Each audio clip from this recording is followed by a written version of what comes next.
ഈ കഴിഞ്ഞ ദിവസങ്ങളിൽ എൻ്റെ ഇൻസ്റ്റാഗ്രാം അക്കൗണ്ട് ഒരാൾ ഹാക്ക് ചെയ്തു. അപ്പോൾ ഈ ഹാക്ക് ചെയ്ത വിവരം മറ്റുള്ളവരെ അറിയിക്കാൻ വേണ്ടിയിട്ട് ഞാൻ പേഴ്സണലായിട്ടും ഗ്രൂപ്പിലും ഒക്കെ മെസ്സേജ് അയച്ചു.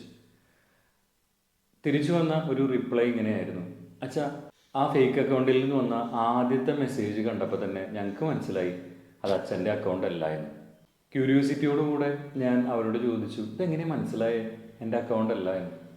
അപ്പോൾ അവരതിന് പറഞ്ഞ മറുപടി ഇങ്ങനെയായിരുന്നു: അച്ഛാ, ആദ്യത്തെ മെസ്സേജ് തന്നെ വായിച്ചപ്പോൾ ഞങ്ങൾക്ക് മനസ്സിലായി ഇത് അച്ഛൻ്റെ അക്കൗണ്ട് അല്ല. കാരണം ആദ്യത്തെ മെസ്സേജ് ഇങ്ങനെയായിരുന്നു: ഹായ്, സുഖമാണോ എന്നുള്ളതായിരുന്നു ആദ്യത്തെ മെസ്സേജ്.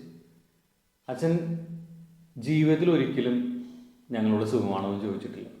അപ്പം അതിൽ നിന്ന് ഞങ്ങൾക്ക് മനസ്സിലായി ഇത് അച്ഛൻ്റെ അക്കൗണ്ട് അല്ല എന്ന്. കേട്ടപ്പോൾ ചിരിക്കാനാണ് ആദ്യം തോന്നിയതെങ്കിലും പിന്നീട് ചിന്തിച്ചപ്പോൾ അത് മനസ്സിനെ കുത്തിമുറിവേൽപ്പിക്കുന്ന ഒരു വേദനയായിട്ട് മാറി.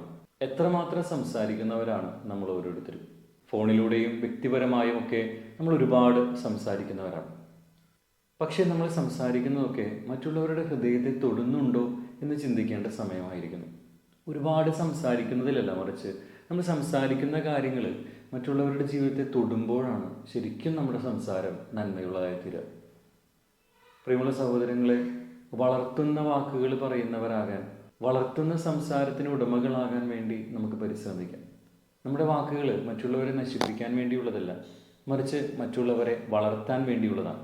ഒരാളുടെ ഹൃദയത്തെ മനസ്സിലാക്കിക്കൊണ്ട് അവർക്ക് എന്താണോ ആവശ്യമുള്ളത് അത് നമ്മുടെ സംസാരത്തിലൂടെ കൊടുക്കാനായിട്ട് നമുക്ക് സാധിച്ചാൽ, ഈശോ നന്മ ചെയ്ത് ചുറ്റി സഞ്ചരിച്ചതുപോലെ നമ്മളും നമ്മുടെ ജീവിതത്തിൽ വാക്കുകളിലൂടെ നന്മ ചെയ്യുന്ന വ്യക്തികളായിട്ട് മാറും.